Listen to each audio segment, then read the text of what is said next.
à tous et bienvenue dans votre tirage de la rentrée 2019.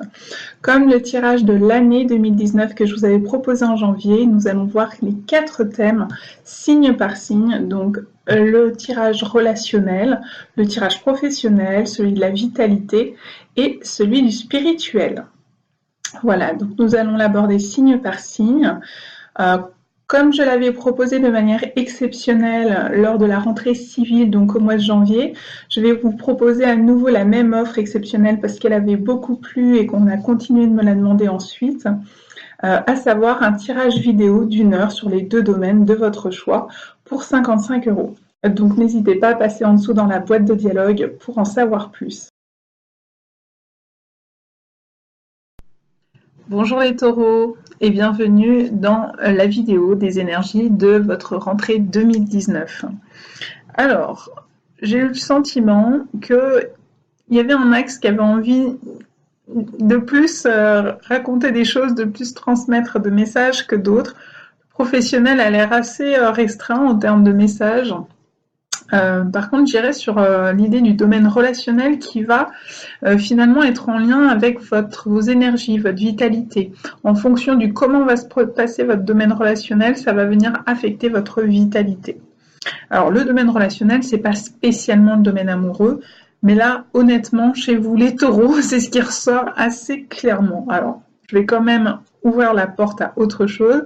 Ça peut concerner une amitié, ça peut concerner une relation professionnelle ou une relation familiale.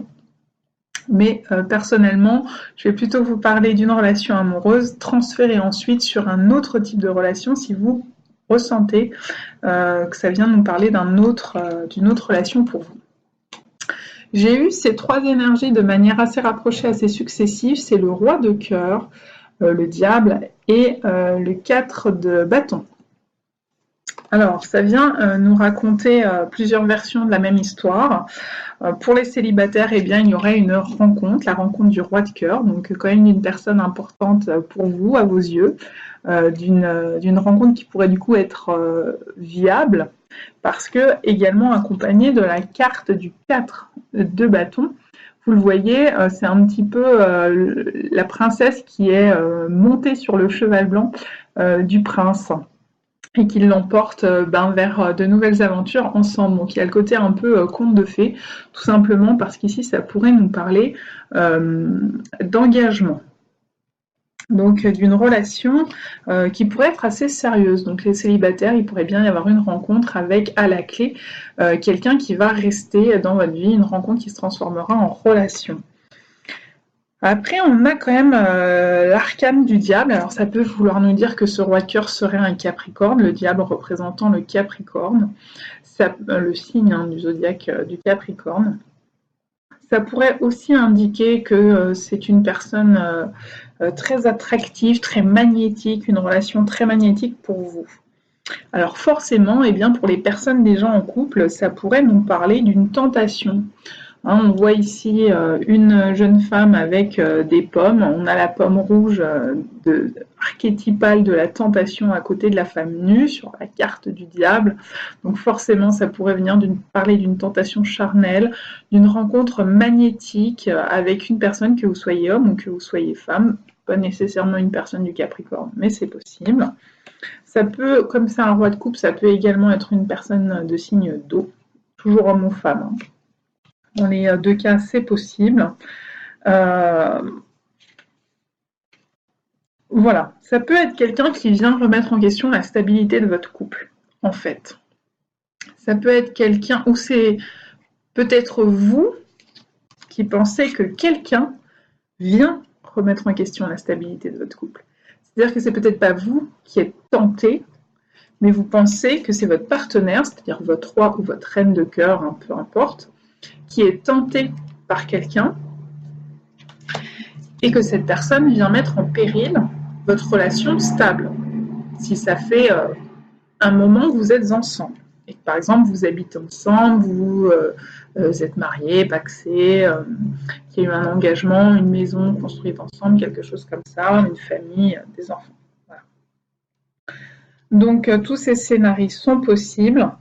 Le dernier scénario possible, c'est que votre roi de couple, votre roi de cœur, votre reine de cœur, votre partenaire associé au diable pourrait tomber dans une substance addict d'une substance.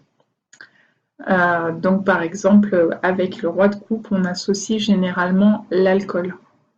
Donc vous n'êtes pas le seul signe, il y a un autre signe à qui j'ai proposé cette interprétation. Alors c'est pas toujours le cas, hein, évidemment, le roi de coupe ne représente pas toujours quelqu'un qui a un souci avec l'alcool, mais là, associé au diable et au vu de la suite du tirage, c'est une possibilité. Alors ça ne sera pas une possibilité pour tous les taureaux, mais ça peut être le cas. Donc soit vous, soit votre partenaire pourrait se retrouver addict à une substance. Alors, effectivement, avec le roi de coupe, on associe ça à l'alcool.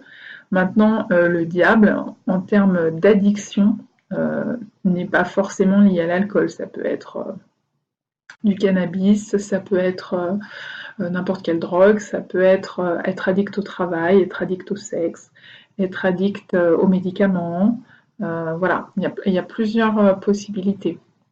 Être addict au jeu d'argent, à un sport, etc., etc. Donc il y a l'idée d'une addiction qui peut justement, que vous percevez, venir mettre en péril le bon fonctionnement de votre couple, de votre ménage. C'est une possibilité également. Voilà, voilà. Alors pourquoi je vous dis qu'on a très envie de parler de cette approche-là? Parce que dans le domaine qui normalement est réservé à la vitalité, alors là, écoutez, j'ai eu une petite carte toute seule au départ, une petite énergie, puis ensuite c'était l'explosion d'énergie, et qui fait très écho à cette situation.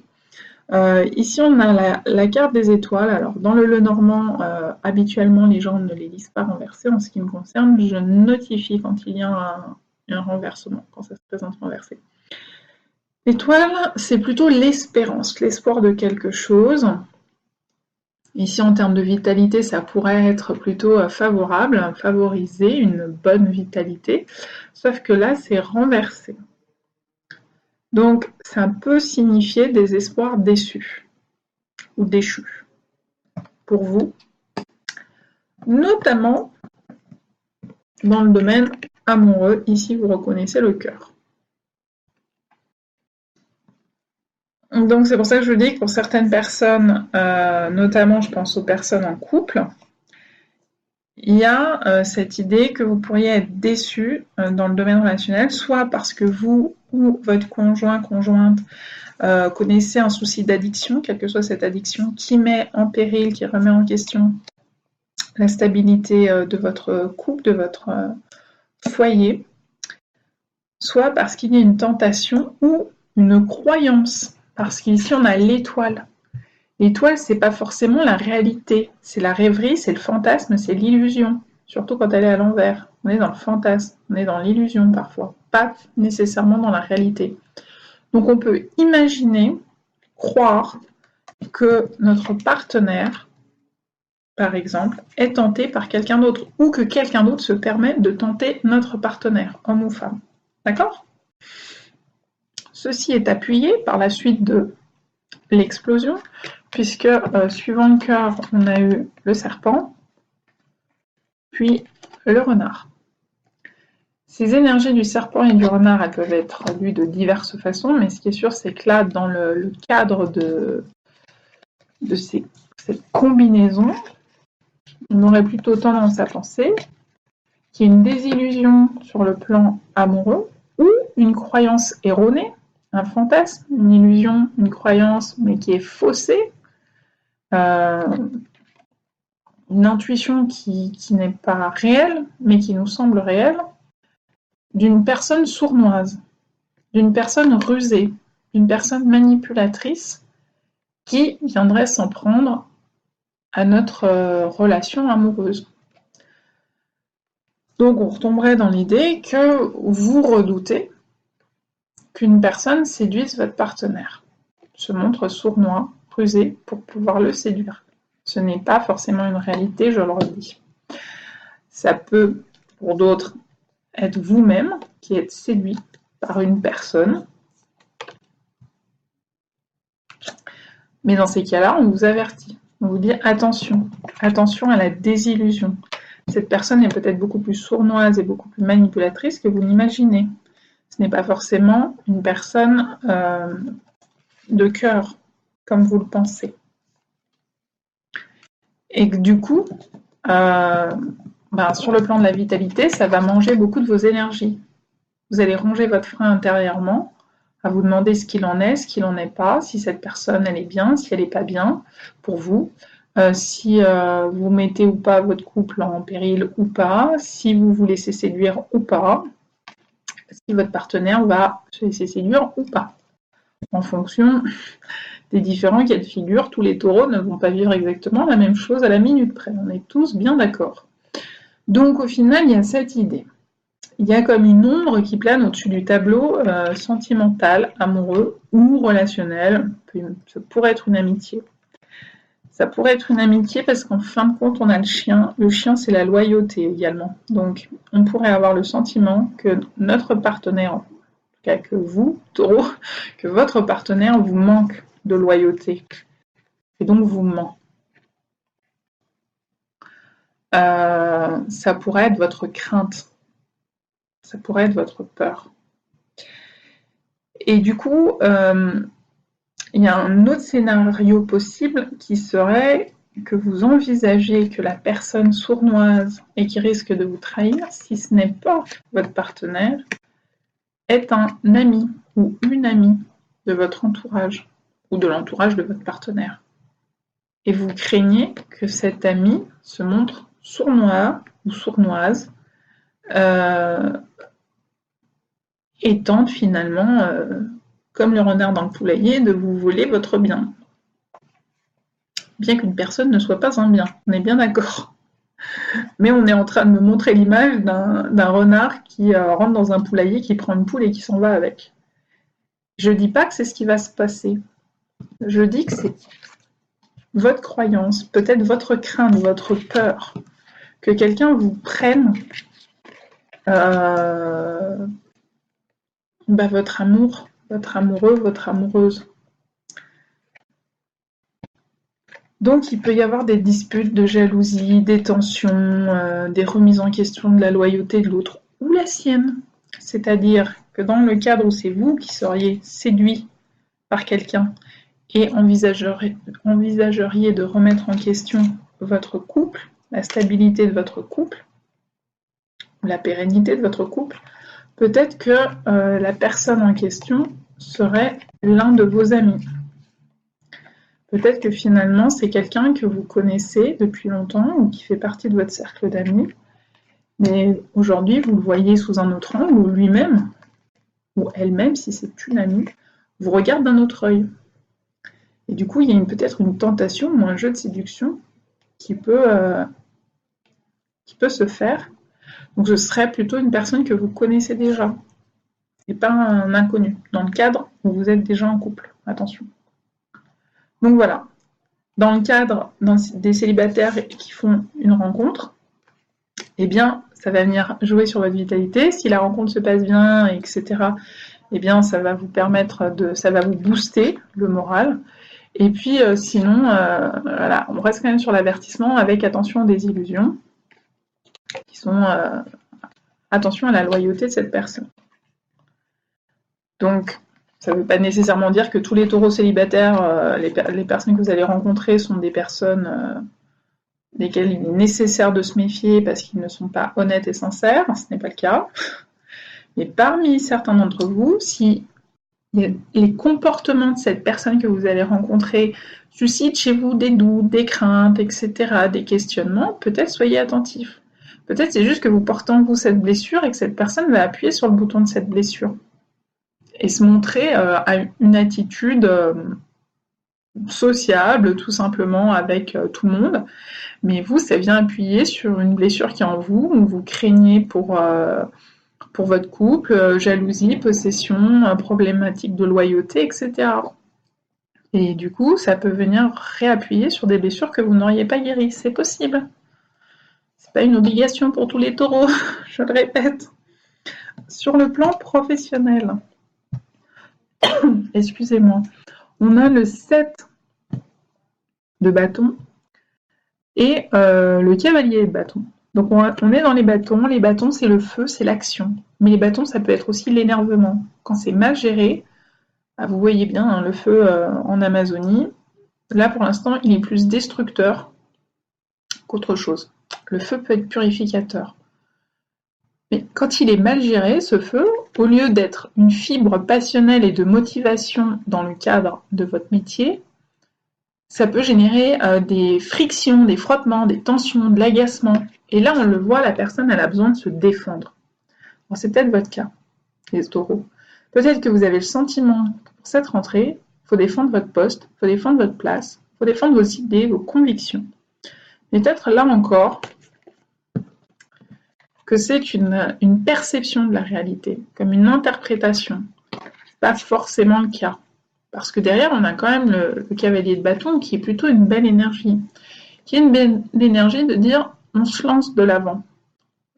Et puis vous voyez, c'est Pégase, c'est l'arc-en-ciel qui passe au-dessus de l'obstacle. Donc s'il y a un obstacle sur votre chemin, et effectivement, il s'agirait de vous défendre pour éviter je sais pas moi, qu'on vous prenne les ciseaux de bâton, là, les rames, etc. que vous avez fabriqués. Bon, pour défendre votre poste, pour défendre votre place, pour défendre votre conviction, faites-le avec parcimonie. C'est-à-dire posez vos limites fermement, justement, mais sans aller dans le rapport de force violent, la méchanceté, la sournoiserie, la ruse, la manipulation. Pourquoi? Parce que derrière, il y a la loi de karma. Donc, toute énergie qu'on envoie, ruse, manipulation, mensonge, forcément, paf, en retour de karma, ça nous ramène la même énergie. Si on envoie une énergie simplement de motivation, de fermeté, de je pose le cadre, je pose les limites, ça c'est oui, ça c'est non, et puis ça j'y crois, donc je me sens passionnée, mais je ne suis pas non plus dans j'essaye d'avoir une emprise sur l'autre ou de forcer l'autre à vouloir le convaincre à tout prix, quoi. C'est vous qui devez être convaincu de votre idée, de votre poste, de votre valeur, de votre place. Ok? Et à ce moment-là, vous pourrez surmonter l'obstacle. Vous sautez l'obstacle, tout se passe bien. Et ça va se passer dans l'action. C'est-à-dire, c'est pas dans la tête, dans la stratégie, dans y penser, etc. Il va falloir se mettre en marche, se mettre en œuvre. Et du coup, j'ai mademoiselle mon petit chat qui se fait entendre, peut-être que vous l'entendez. Voilà. Voilà. On va laisse finir juste ça, s'il te plaît. Et du coup, il y a l'idée de se mettre en route. Donc, si vous cherchez un emploi, il ne va pas venir tout seul, mais ça, je pense que vous en doutez. Mais ce que je veux dire, c'est que l'opportunité risque de ne pas se présenter facilement. Il risque de devoir vous battre pour trouver une opportunité, pour gagner votre place, pour réussir votre entretien. Mais attention, ne soyez pas agressif ou excessif dans les mots que vous allez employer auprès de votre futur employeur. Faites la juste part entre se montrer motivé et en faire trop. Ne tombez pas dans l'excès. Ayez l'élan de la motivation. À vous de vous redonner un élan sur le plan professionnel. Et je pense que ça va fonctionner. Donc voilà pour vous, les taureaux. Je vais revenir avec le spirituel, mais je vais faire un petit tour du côté de mon chat avant. Voilà, le petit chat était nourri. Et maintenant, nous reprenons sur les derniers domaines spirituels. Alors, spirituel, c'est assez amusant, je trouve, parce que j'ai vraiment sorti ces deux cartes. J'ai un peu insisté pour en avoir une autre, mais je trouve qu'elles se ressemblent. C'est un peu...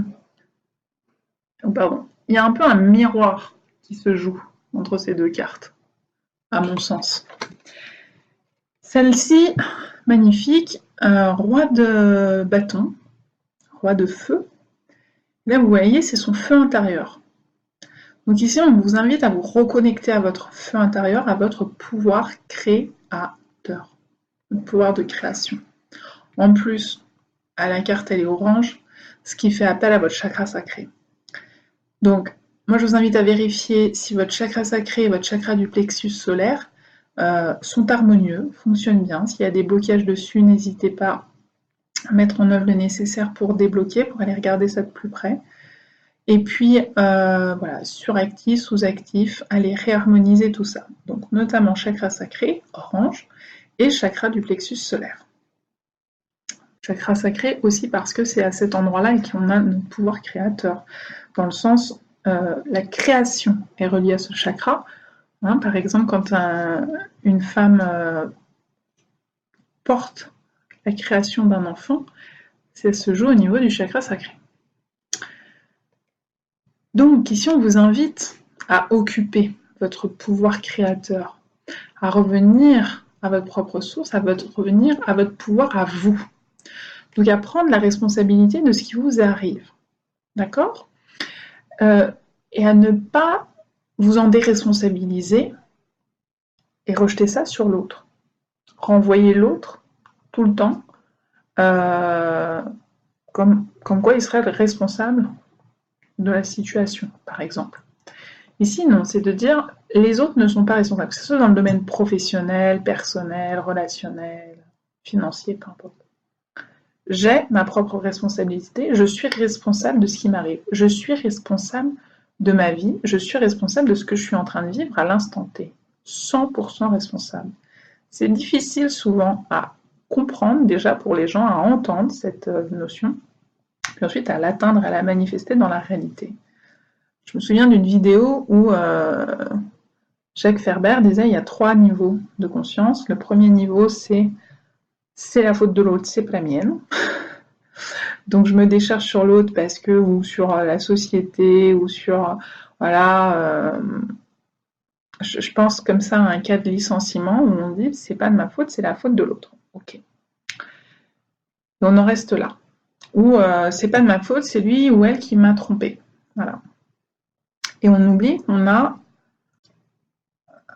notre responsabilité dans ce qui se passe. Je vais vous expliquer pourquoi. On se calme. Si cela vous agace, on se détend. Deuxième niveau, j'ai ma part de responsabilité, mais l'autre aussi. Donc on est à 50-50.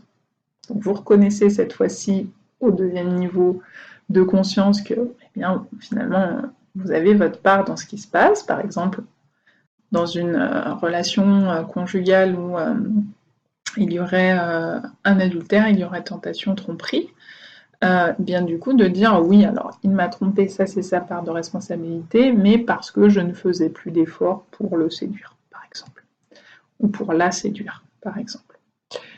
Elle m'a trompé parce que je ne faisais plus d'efforts pour la séduire. Voilà. Et on dit c'est 50-50. Et puis il y a le troisième niveau de conscience. Je vous le répète, c'est pas forcément facile à l'atteindre, c'est pas forcément facile à l'entendre, c'est pas forcément facile à le comprendre, et c'est encore moins facile à le manifester tous les jours, dans tous les domaines de notre vie. C'est je suis 100% responsable de ce qui m'arrive. Loi de karma, je récolte ce que je sème. Et quand je sème des peurs, des blessures non guéries, parce que j'ai fait le choix de ne pas m'apporter de la guérison, de ne pas m'attarder sur la guérison et de prendre ce temps-là et cette énergie-là pour faire autre chose, bien du coup, ces blessures, je ne les ai pas guéries. Ces peurs, je ne les ai pas guéries. Ces croyances erronées, je les porte encore. Du coup, j'envoie ces énergies dans l'univers. L'univers entend l'information, ça fait le tour de l'univers et ça revient par une manifestation de, ben oui, si j'ai peur de ceci ou cela, si je porte en moi la croyance que je ne suis pas respectable, alors je vais rencontrer quelqu'un, l'univers va me faire rencontrer quelqu'un qui ne va pas me respecter. Donc, je suis 100% responsable parce que je suis responsable des énergies que je porte, des énergies que j'émets, des énergies que j'envoie et donc de l'attractivité que ça génère ensuite derrière comme situation. Je pense que je n'ai pas de valeur. Je pense que je suis remplaçable. Alors du coup, on va me licencier moi plus facilement qu'une autre personne. Après, soit c'est le cercle vicieux et on se dit, bah oui, la preuve, c'est moi qui ont licencié, c'est pas celui d'à côté.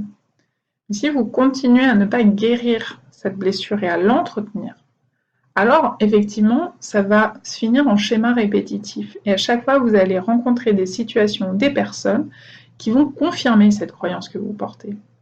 alors que cette croyance, à la base, elle est erronée. Mais tant que vous vous en êtes pas libéré, tant que vous ne faites pas la démarche pour vous en libérer, pour vous en soigner, guérir, libérer, je répète libérer parce que pour moi c'est vraiment ce mot-là, c'est une question de libération, de mémoire, de croyance, de blessure, de peur. Donc on l'entretient, on l'apporte. Donc on va continuer d'attirer à soi en permanence des expériences qui vont manifester cette croyance. Et on se dit, bah oui, l'univers il prouve bien que j'ai raison. Non. L'univers, il prouve rien du tout. L'univers, il applique la loi de karma, la loi de cause à effet, la loi de tu m'envoies des énergies, tu vas attirer les mêmes énergies que ce que tu m'envoies.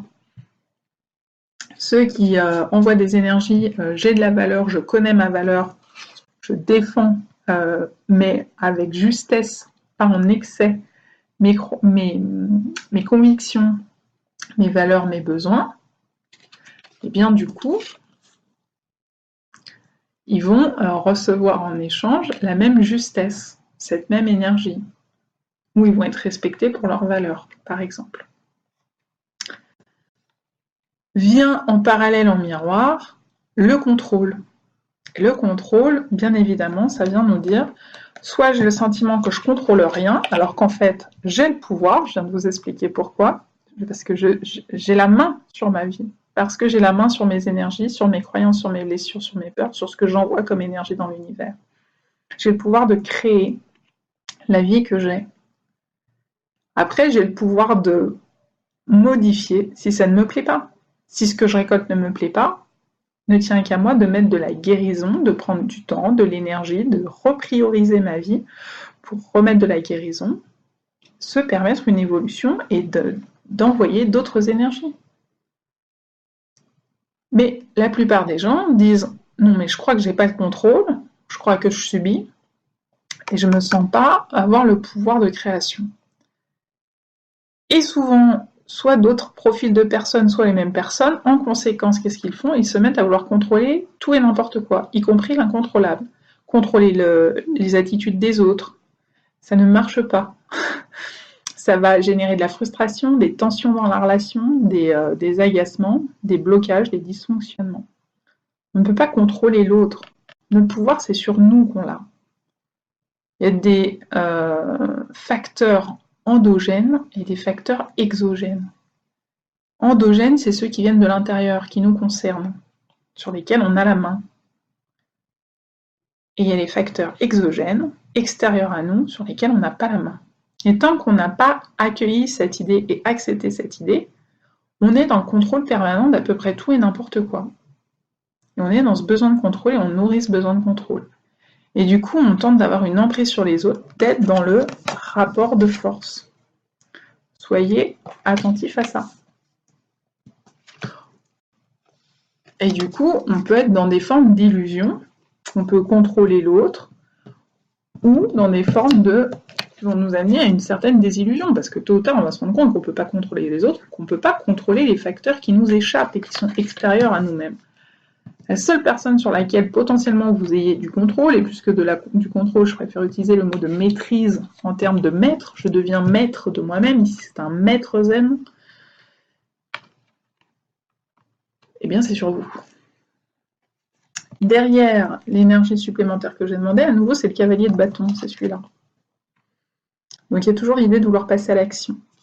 Donc ne tient qu'à vous de passer à l'action pour vous transformer d'une personne contrôlante sur les autres, sur vous-même, sur la vie entière, que vous voudriez que ça se passe comme ci, comme ça, comme c'est moi qui décide, et selon ma vue, ma vision, restrictive forcément, avec une idée un peu tyrannique d'emprise sur les autres, ou même sur vous-même, j'ai le pouvoir créateur de ma vie, je suis responsable de ce que je vis, et si ça ne me plaît pas ce que je vis, je peux modifier ça en modifiant mes énergies et en m'apportant de la guérison. Première chose. Pour ça, passage à l'action vers une guérison. Deuxième chose, les taureaux. Ici, vous le voyez, dans le tarot Osho, on a l'espièglerie, avec un clown d'ailleurs. Et il y a cette idée de arrêter de prendre la vie trop au sérieux. Et d'être capable de revenir à des choses un peu plus légères, une vision de la vie, de la relation, peut-être de votre vie professionnelle aussi, plus légère. donc de cesser de vouloir tout contrôler au pied et à la lettre et de vouloir que ça rentre dans les cases que vous avez décidé que ça allait rentrer. Donc lâchez un peu prise, prenez un peu de recul et vivez les choses avec un peu plus de légèreté, parce que vous allez retrouver ainsi un peu plus de pouvoir sur vous-même. Si vous apprenez à vous tranquilliser, à vivre les choses avec un peu moins de dureté, d'agacement, à vouloir vous battre pour un oui ou pour un non, histoire de gagner. Hein. Quand on est dans le rapport de force, c'est qu'on veut gagner, on veut être celui qui domine l'autre. Hein. Mauvais plan, à terme. Donc, revenez avec un peu plus de légèreté, prenez les choses avec un peu plus de recul. Voilà, amis taureaux, en vous souhaitant le meilleur pour cette rentrée 2019. À bientôt!